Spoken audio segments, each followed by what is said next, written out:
एक बार की बात है, एक गांव में बिरजू नाम का एक आदमी रहता था। बिरजू के घर में शौचालय तो था, पर फिर भी उसकी पुरानी आदत की वजह से वो हर रोज सुबह सुबह खेतों में हल्का होने जाता था, वो भी किसी और के खेत में। बिरजू एक दिन सुबह सुबह, आए हाय सुबह हो गई। अरे कुसुम, कहाँ गया मेरा लोटा? कहीं दिख क्यों नहीं रहा?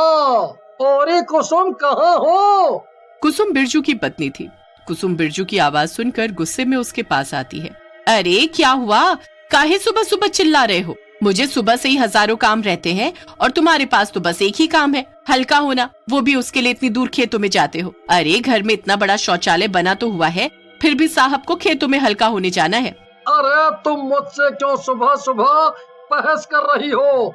तुम्हें तो पता है कि सालों से ये मेरी आदत रही है। मुझे सिर्फ खेतों में जाकर हल्का होना पसंद है। तुम बस मुझे मेरा लोटा ढूंढ कर दो और मेरा टाइम वेस्ट मत करो।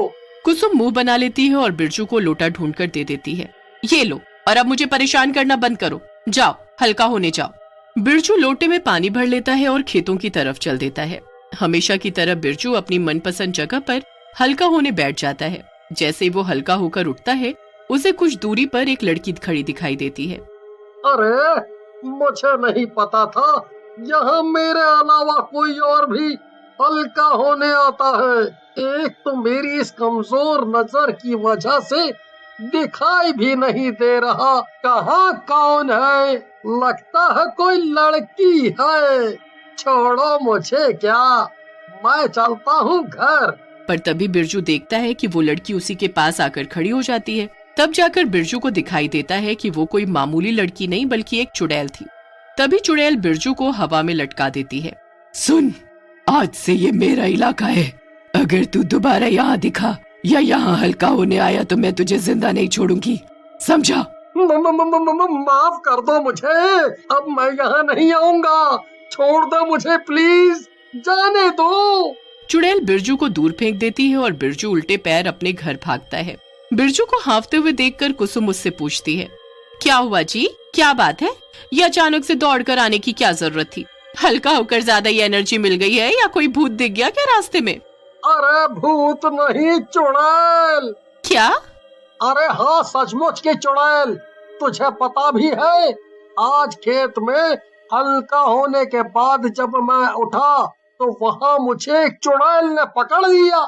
हाय राम, फिर उस चुड़ैल ने मुझे हवा में लटका दिया और दूर पटक दिया और ये भी कहा कि अगर मैं दोबारा वहाँ दिखा तो वो मुझे मार डालेगी। हे भगवान, तो अब वहाँ दोबारा मत जाना। अच्छा हुआ आज उसने छोड़ दिया, अब सिर्फ घर का शौचालय ही इस्तेमाल करना। पर बिरजू इतना बोलकर किसी गहरी सोच में पड़ जाता है। वो अगले 1-2 दिन तो खेत नहीं जाता, पर उसके बाद तीसरे दिन वो सोचने लगता है, अरे यार, ऐसे कैसे काम चलेगा? यहाँ इस घर में शौचालय में तो हल्का होने में मजा ही नहीं आता और पेट भी ठीक से साफ नहीं होता। कुछ तो करना पड़ेगा। मुझे तो मेरी मनपसंद हल्का होने की जगह की बड़ी याद आ रही है। एक काम करता हूँ, कल फिर से वहाँ चुपके से जाकर देखूंगा, क्या पता अब तक चुड़ैल चली गई हो। बिरजू यही सोचकर सो जाता है और अगले दिन सुबह सुबह जल्दी उठकर खेत जाने के लिए तैयार हो जाता है। अरे कहाँ चल दिए तुम लोटा लेकर सुबह सुबह? याद नहीं क्या कहा था उस चुड़ैल ने? भूल गए उसकी मार? अरे तू चुप कर और मुझे शुभ काम के लिए जाते वक्त टोक मत, वरना काम खराब ही होगा। बिरजू बिना कुसुम की पूरी बात सुने खेत की तरफ चल देता है और कुसुम बस पीछे से चिल्लाती रह जाती है। खेत में पहुंचकर पहले तो बिरजू इधर उधर देखता है कि कहीं चुड़ैल तो नहीं। आहा, लगता है जैसा मैंने सोचा था वैसा ही हुआ है। वो चुड़ैल चली गई है। चलो अब मैं हल्का हो लेता हूँ। पूरे 3 दिन बाद मुझे ये सुनहरा मौका मिला है। बिरजू वहीं खेत में बैठ जाता है और हल्का हो लेता है, पर जैसे ही वो उठता है चुड़ैल खेत में वापस आ जाती है।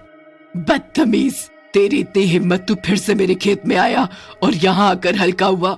आज मैं तुझे जिंदा नहीं छोड़ूंगी। इतना कहकर चुड़ैल बिरजू को दौड़ा लेती है। बिरजू फिर से उल्टे पैर खेत से भागता हुआ अपने घर लौट आता है। अरे अरे, आ गए वापस? और फिर से वही हालत।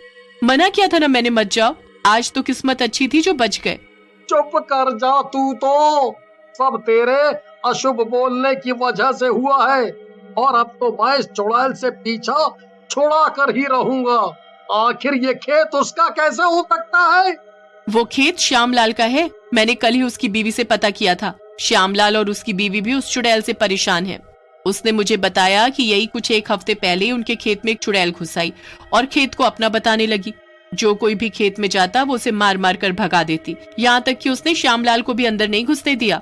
मैं इस चुड़ैल का कुछ तो करके ही रहूंगा। जा रहा हूँ मैं श्यामलाल के घर। अब मैं और नहीं सहने वाला। इतना कहकर बिरजू आगे आगे चल देता है।